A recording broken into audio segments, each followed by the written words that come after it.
vou falar exclusivamente sobre a qualidade do ar interno e as ferramentas que nós temos para poder fazer o seu controle. Tá? Não estou preocupado com o que acontece na rua, aí são outras providências a tomar. Tá? Mas a preocupação do momento é com o Covid, com a Covid-19, né? A doença resultado aí da ação do vírus que é o chamado SARS-CoV-2. Está pegando muita gente, tem uma taxa de mortalidade aí que é razoável, né? Já mais de uma centena de pessoas no Brasil, né? Então, existe a preocupação da volta ao trabalho, ao retorno ao novo normal chamado, né? O que vai acontecer. E uma preocupação maior é com o sistema de ar-condicionado.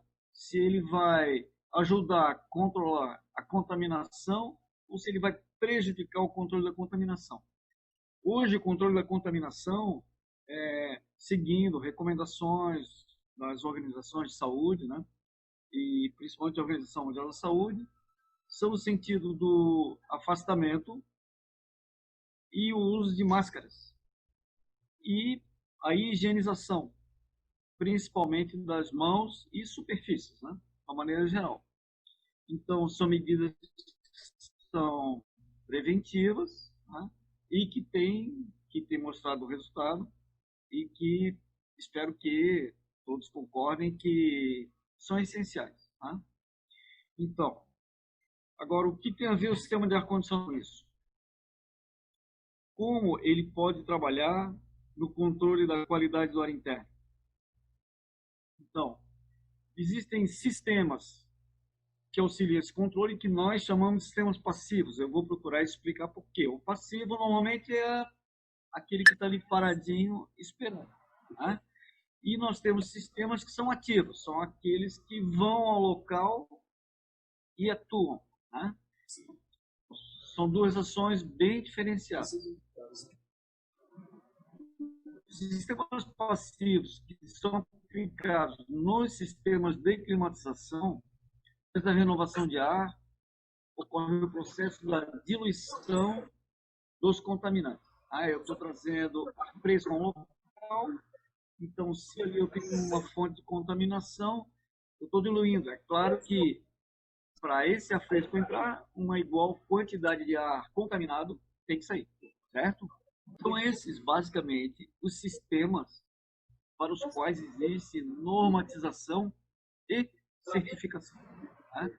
E as normas que são existentes para esses sistemas no Brasil, basicamente a NBR 1401, que acho que faltou um meio ali, é 14061-3, que é a instalação de ar-condicionado.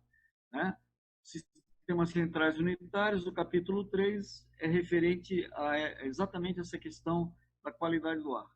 No ambiente hospitalar é a RDC 50, vocês devem estar mais assim, acostumados com isso, e a NBR 7256, que é específica para tratamento de ar, instalações de atendimento à saúde. Agora, o conceito é sempre o mesmo. Na renovação de ar, é uma vazão de ar externo mínima para diferentes ocupações, às vezes é definida pela quantidade de pessoas que tem no ambiente ou por cada pessoa que tem no ambiente, né? Isso é definido por lei também, inclusive. Eu tenho uma quantidade mínima 27 metros cúbicos hora pessoa, ok? E tem um grau de filtração mínimo para diferentes ocupações. Né? Então, isso principalmente na área da saúde. Né?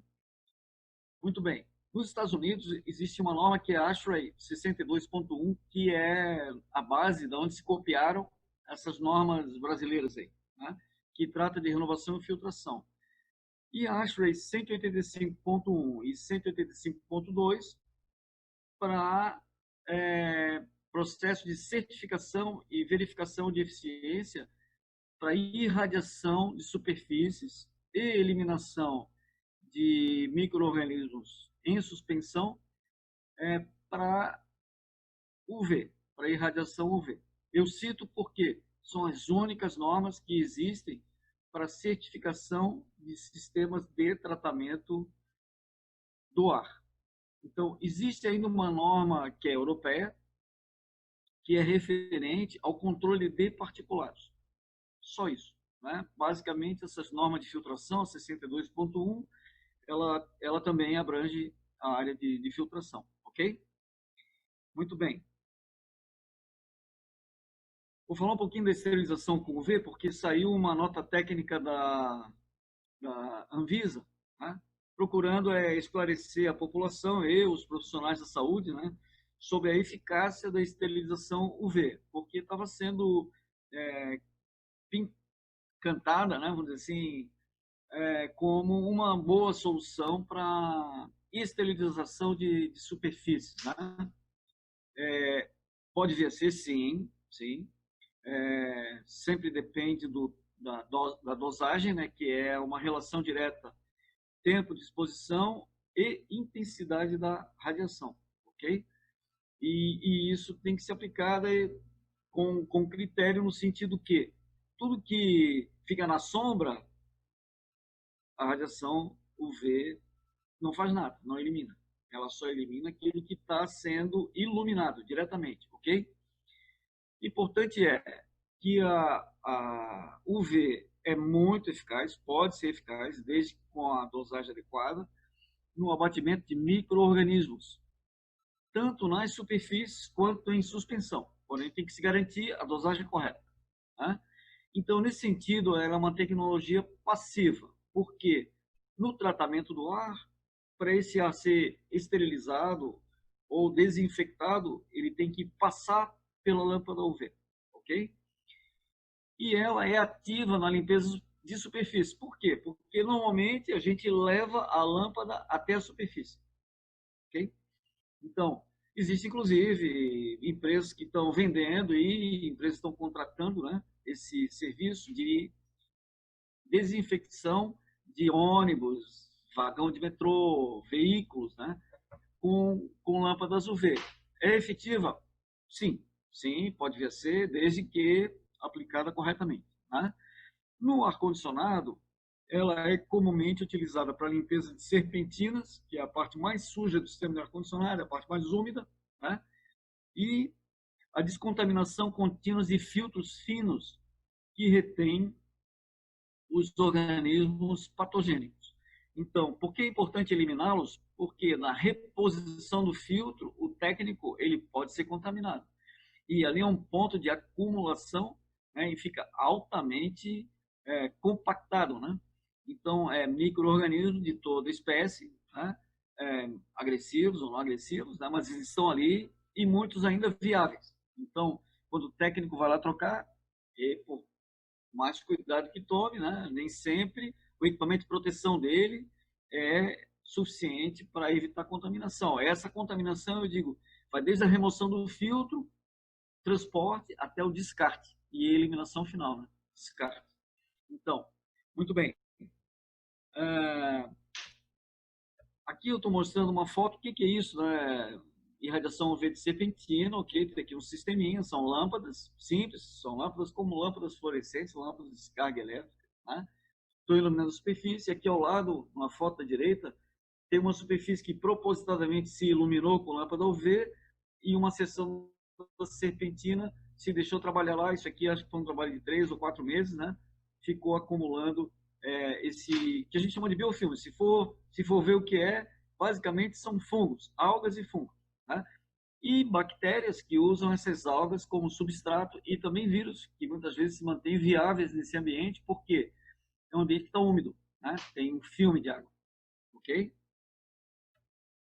Bom, vamos falar de sistemas ativos, porque todos os sistemas que eu falei, eles têm que estar lá no aparelho do ar-condicionado ou na rede de duto. Eu tenho que passar o ar da sala por eles, ok? Mas não tenho com esse dispositivo como combater o que seria uma transmissão aérea direta, né? Vou falar um pouquinho mais sobre isso logo em seguida. Né? Hoje se sabe que um vetor muito importante na contaminação do SARS-CoV-2, né, e na transmissão da Covid-19 é a transmissão aérea. Né? Então, antes se dava muita importância para transmissão por superfície, né? A pessoa tocar numa superfície contaminada e levar as mãos à boca, ao nariz ou aos olhos, né? As mucosas, e daí ser contaminado, ok? Hoje se sabe que a transmissão aérea é muito importante. Muito bem, as técnicas que são usadas e que hoje estão disponíveis no mercado, é, basicamente são movimentação controlada do ar no ambiente, já vou mostrar para vocês o que é isso, a ionização bipolar para eliminação de partículas e aerossóis, vou falar rapidamente sobre isso, e a chamada fotoionização catalítica para a eliminação de gases e micro-organismos. Tá? Essa fotoionização catalítica é muito conhecida como processo de oxidação avançada. Tá? É um outro termo que é bastante usado no mercado. Ok?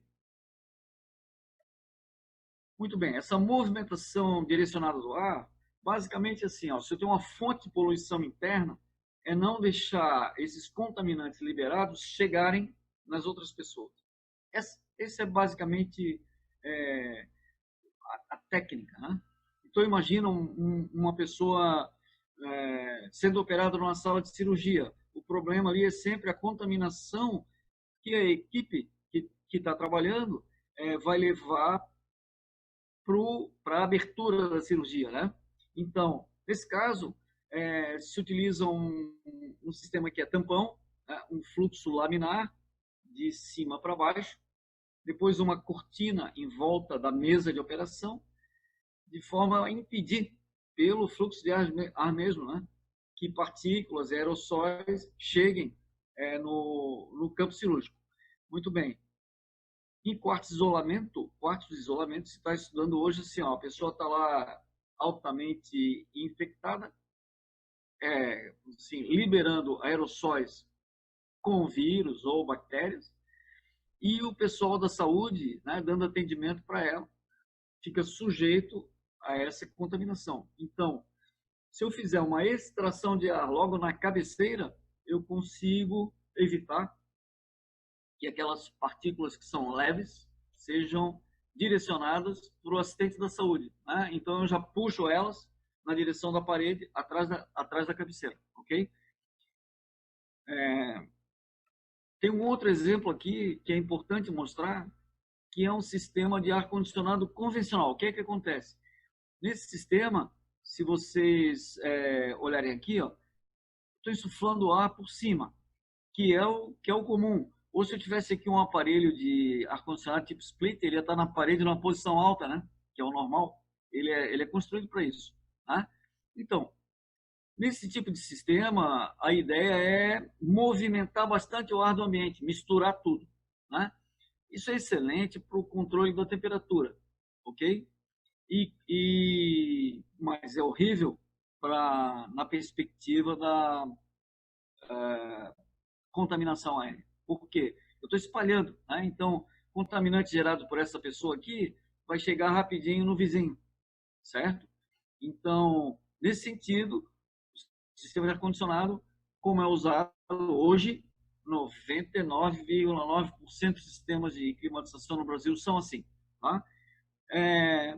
Eu estou colocando, assim, eu estou equalizando a contaminação dentro de uma sala, ok? Muito bem.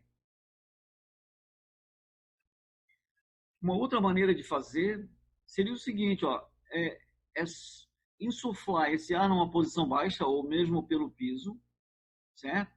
A baixíssima velocidade nesse caso aqui existem correntes convectivas que são geradas e se eu fizer a tomada de retorno do ar numa posição alta, existe um fluxo preferencial de baixo para cima. Então, esses contaminantes gerados, né, que são leves, ou são gases, ou são partículas muito leves, elas sobem e saem da área de ocupação. Então, nesse caso, se consegue diminuir o espalhamento da contaminação, ok? Então, por isso que a movimentação de ar é uma providência importante. Já existem prédios no Brasil que usam esse sistema de ensufamento pelo piso, sim. Né? Acabamos de inaugurar um prédio agora na Faria Lima, né, que é o Birma 32, que tem esse sistema. se pode dar um exemplo, mas como eu falei para vocês, é 0,1% dos prédios que tem no Brasil. Tá? Nos Estados Unidos, Europa, eles encontram uma aplicação maior, mas eu acho que o futuro vai estar por aí. Ok? Muito bem. Separei esse quadrinho aqui para mostrar aquela questão do restaurante na China, né? Que isso aí foi um caso muito estudado e divulgado. Que um contaminante aqui, que um cliente, né, que estava contaminado, que é esse cliente A1, é, ele era uma pessoa que tinha apresentado, recente sido contaminado, que era o segundo dia que ele estava com o problema, né, que ele era sintomático, sim, né, mas ele não sabia o que ele tinha.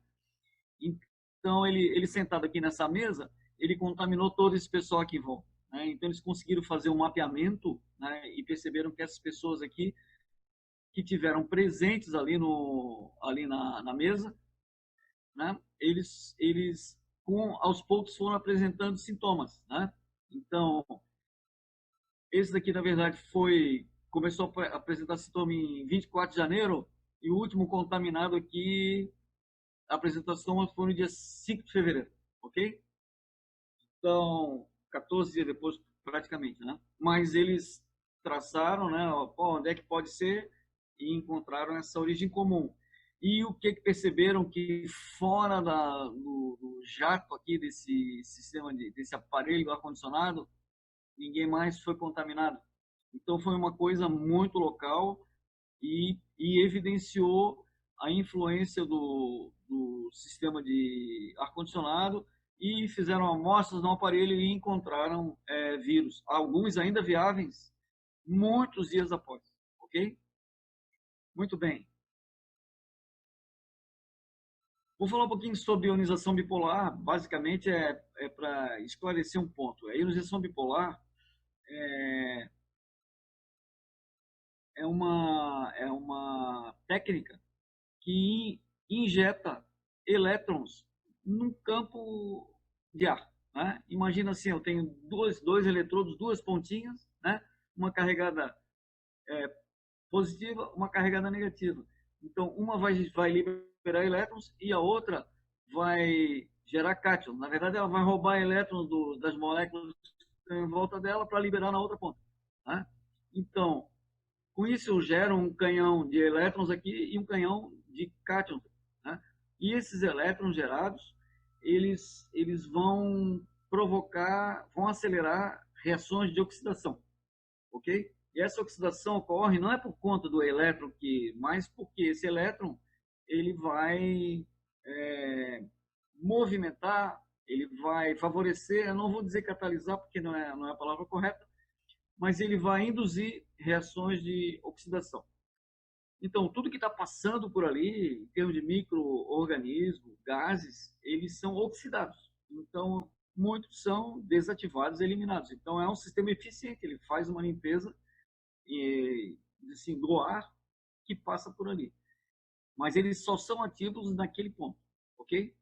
Agora, existe uma característica interessante que as moléculas dos particulados e de aerossóis, que são gotículas de líquido de suspensão, elas sofrem um tipo de polarização, na verdade são polarizadas.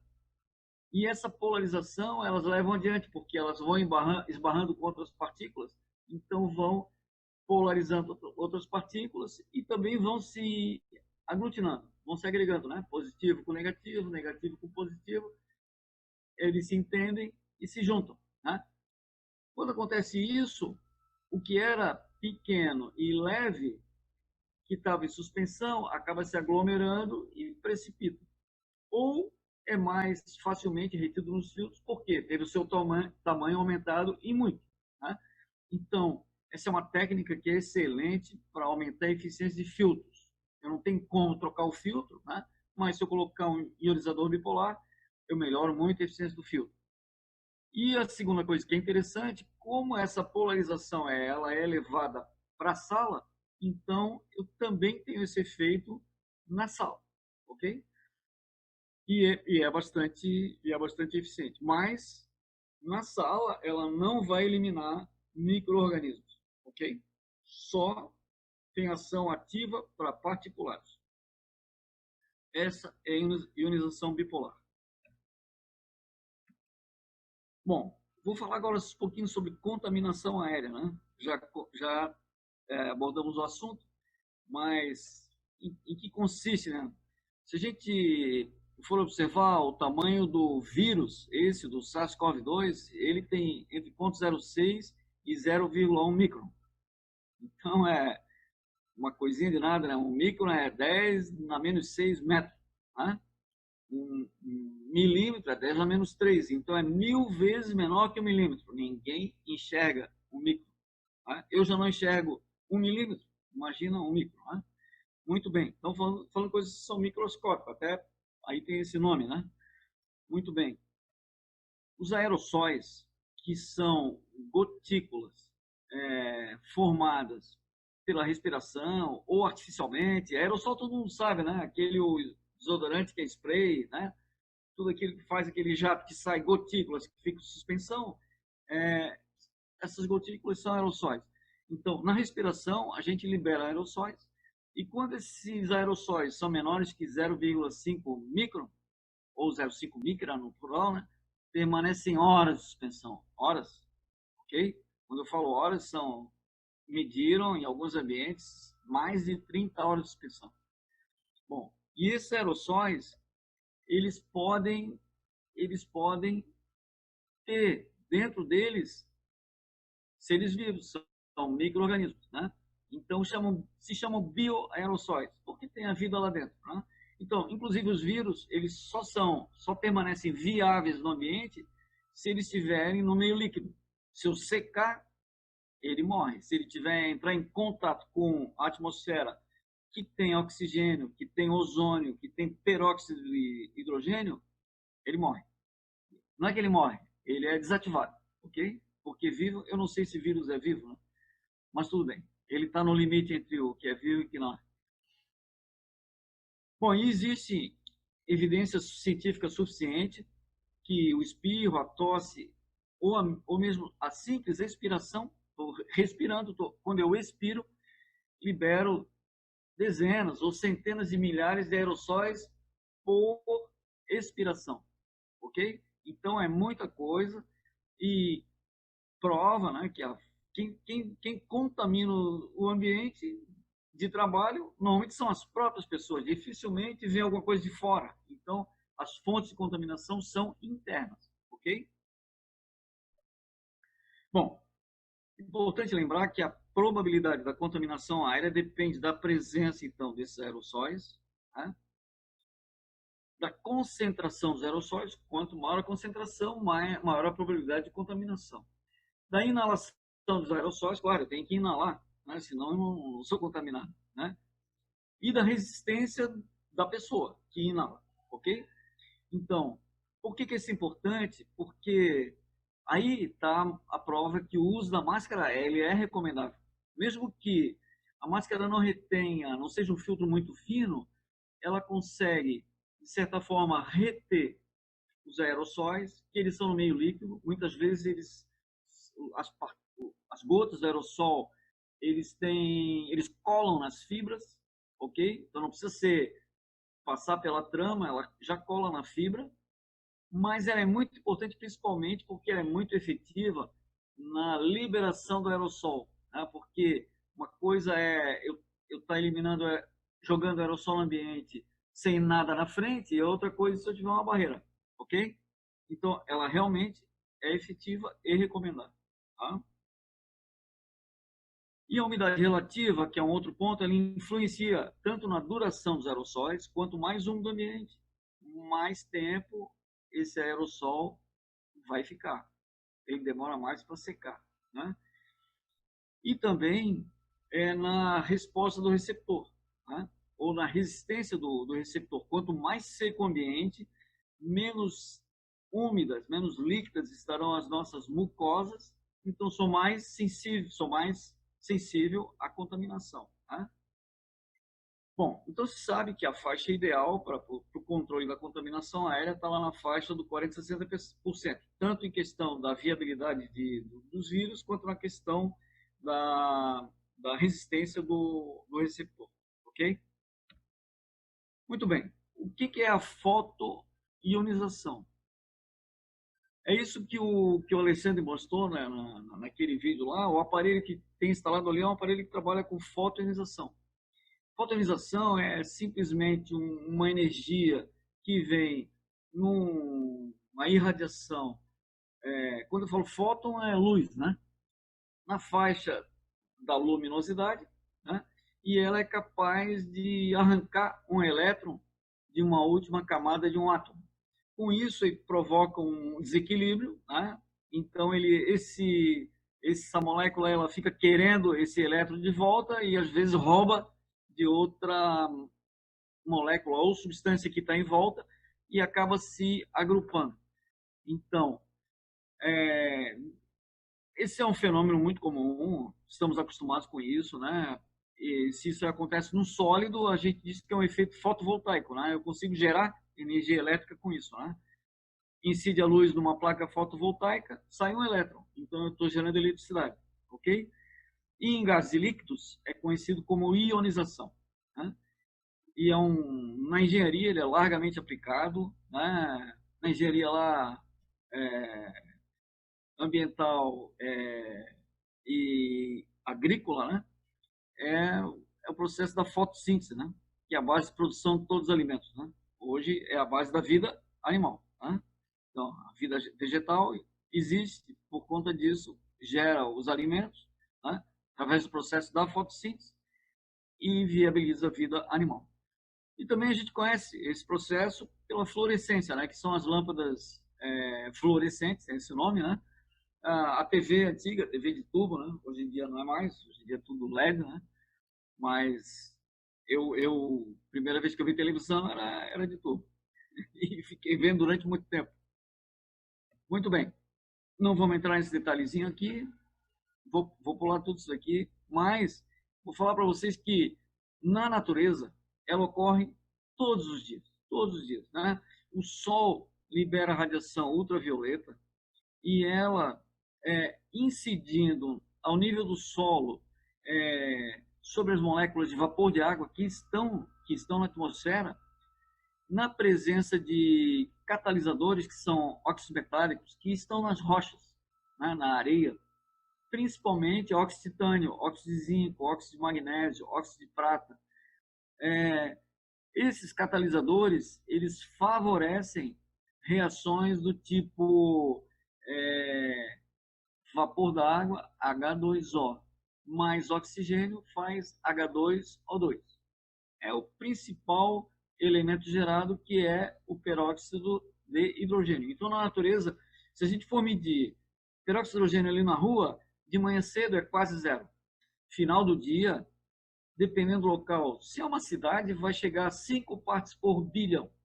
Se é no campo ou na montanha, num local limpo, reconhecidamente limpo, sem outros contaminantes, né? Chega a 50 partes por bilhão. Quando eu falo sem outros contaminantes, por quê?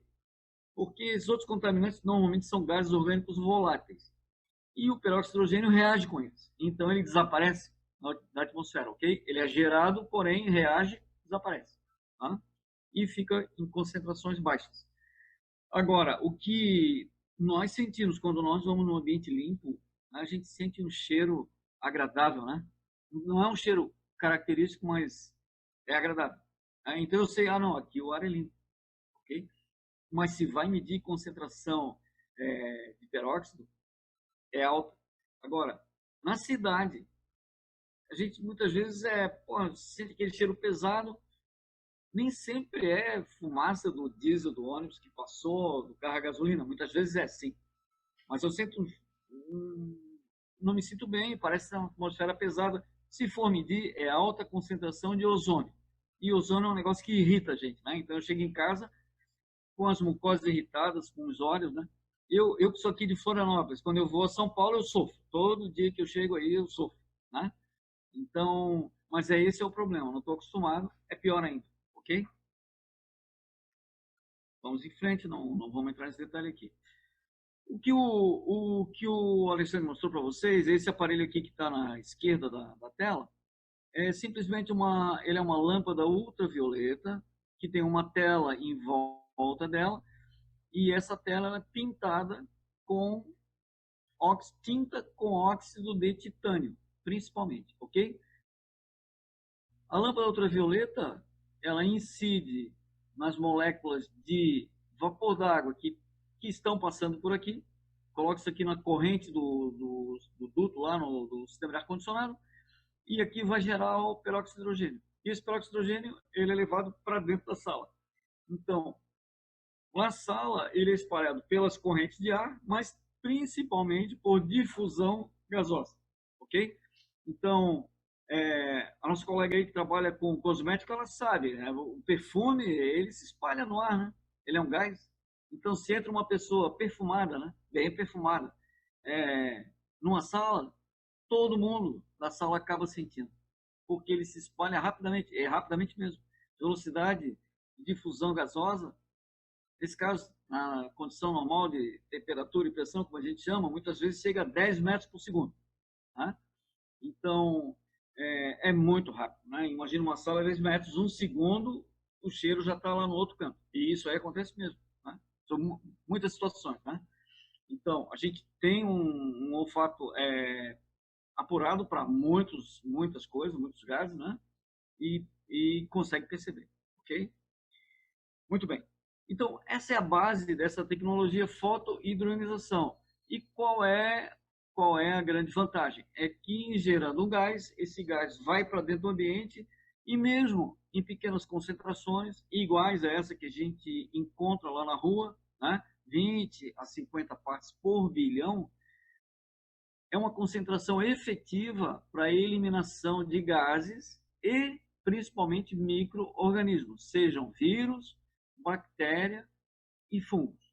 E exatamente nessa ordem de sensibilidade, mais sensíveis vírus, depois bactérias e depois fungos. Se bem que sempre existe variação de um para o outro, então não é uma coisa absoluta, né?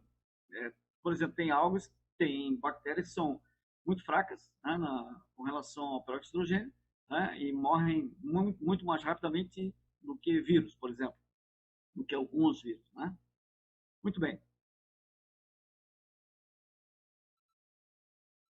No ambiente hospitalar, inclusive, está se utilizando, e a empresa que nós representamos, a RGF, produz, são gabinetes que fazem filtração, tem aqui dentro um filtro absoluto, ele é absoluto, é relativamente absoluto, né?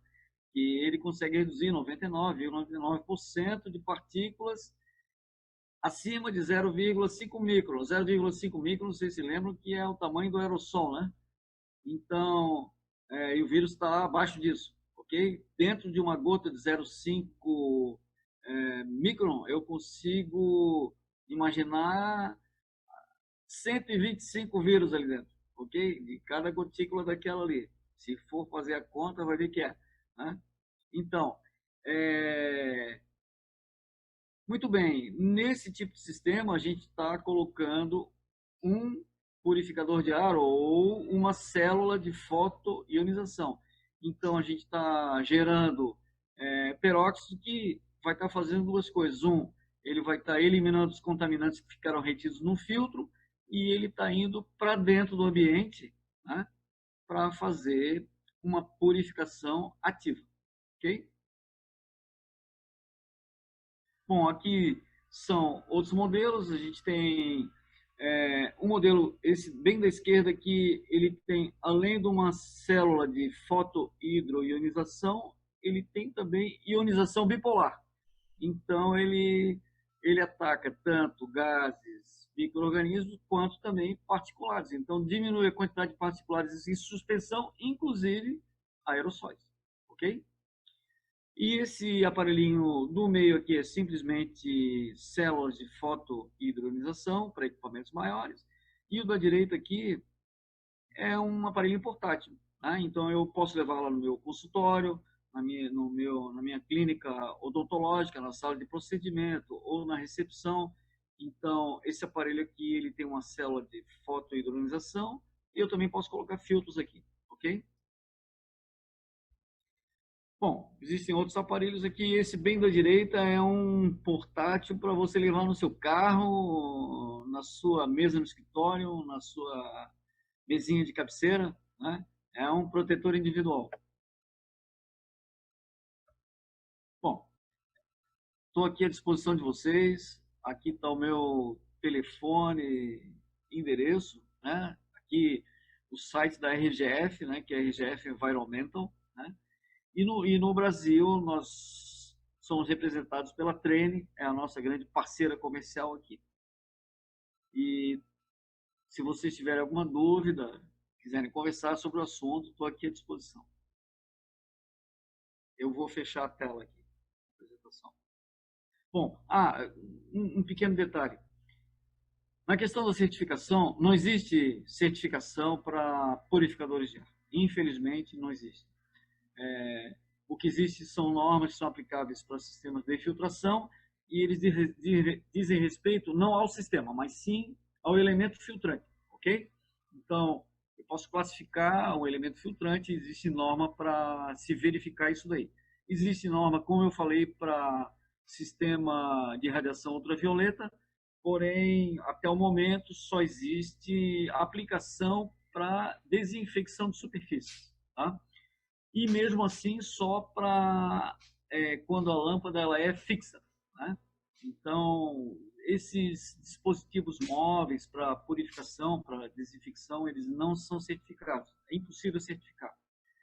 E, e é isso. Então, a Anvisa, por exemplo, ela reconhece né, sistema de purificação com filtro absoluto, coisa e tal. Ela reconhece que a lâmpada UV ela é efetiva, pode vir a ser, mas ela não tem uma... A Anvisa mesmo, ela não aplica nenhum teste em equipamento nenhum, ok? Então, ela diz que ela pode vir a fazer, na verdade, ela pode vir a reconhecer algum teste que seja feito, desde que atendida a regulamentação internacional, que está definido na norma da ISO, né, europeia, mas que diz respeito simplesmente a procedimento. Então, por enquanto, nem a FDA, nem o CDC dos Estados Unidos tem certificação para purificadores de ar, infelizmente. O que nós temos para apresentar são testes que foram realizados com o nosso equipamento em laboratórios que são reconhecidos, ok? Então, laboratórios, alguns deles certificados pelo FDA americano, né? Mas a maioria são laboratórios independentes, laboratórios de universidade, né? E temos aí uma série de testes que isso aí sim nós podemos mostrar para vocês. Eu não sei se é possível puxar aqui agora, eu vou sair dessa apresentação, vou tentar fechar isso daqui. Vocês estão vendo a minha tela, não? Sim. Sim. Então aqui, ó. Esse daqui é do site da RGF, aqui tem uma amostra de 18 testes realizados. Por exemplo, nós fizemos um teste num ambiente que foi, não é saturado, mas um ambiente no qual foi obtida uma concentração entre 20 e 50 partes por bilhão. Simulamos um espirro, desenvolvemos uma máquina que faz um jato, né, que é igual um aparelhinho de aerossol, né, e medimos a redução na carga viral em 1 metro de distância. Então, conseguimos uma redução de 99%, ok? Existem testes, por exemplo, para o vírus influenza, que deu 99% de redução no espaço de horas. Esse aqui foi um teste um pouco diferente. Professor, que tela é essa aí? Oi? Qual tela que é essa? Vocês não estão vendo? Então eu vou sair. Estou vendo a tela da apresentação.